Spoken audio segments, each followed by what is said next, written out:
right, welcome to Weekly News Roundup. I'm Molly Brean. And I'm Jenna McCarthy. And in the next couple of minutes, we hope to give you a brief, yet hopefully somewhat comprehensive review of the week's biggest news stories. So why don't you start us off, Jenna? So some of our biggest stories this week was, it was a 3-part series written by Henry Rome, one of our senior writers, about whether or not we should arm public safety. So as you probably already know, public safety officers do not carry guns on Princeton's campus. However, in the series of articles, we're bringing up the question, should they be armed? In Thursday's article, Henry sort of brought up the example of Bucknell University, a university similar in Princeton to size and general surrounding area. They're in the middle of nowhere in Pennsylvania as opposed to central New Jersey. Yeah. But a couple of years ago, I think it was rather close to the Virginia Tech it was like shooting. 2006, 2007? I don't know. And after that incident, they decided to arm their campus police officers. So basically, the article talks about whether or not we should follow suit, considering we're very similar to them. But one of the main issues is whether or not people would actually feel comfortable talking to public safety officers if they knew that they had guns. Because according to a poll, over half of the people who were polled thought that it was not a good idea to arm people, and I think about half of that number said that they would feel uncomfortable actually contacting an officer if they knew they had a gun. Interesting.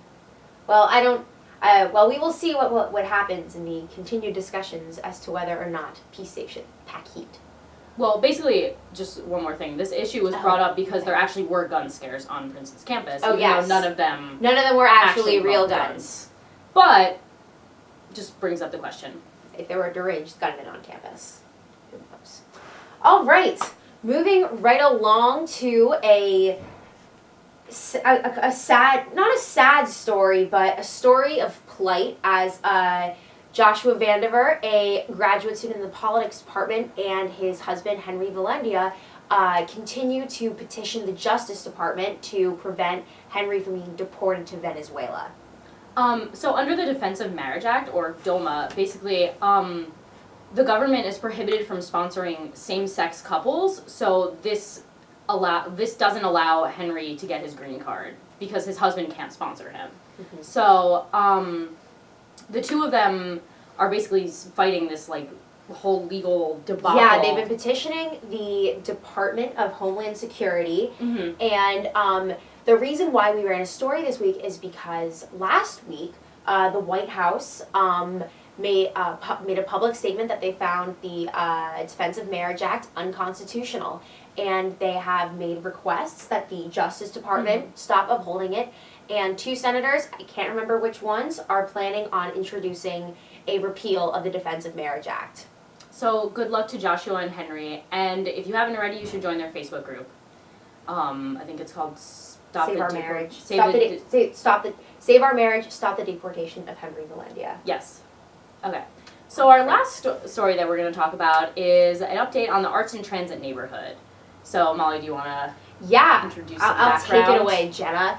So the university has been planning as you guessed, an arts and transit neighborhood around where the Dinky station would be. As you may know, the Lewis Center for the Arts is gradually moving from its current location on 185 Nassau Street down to New South, where you go if you get locked out. It's no fun whatsoever.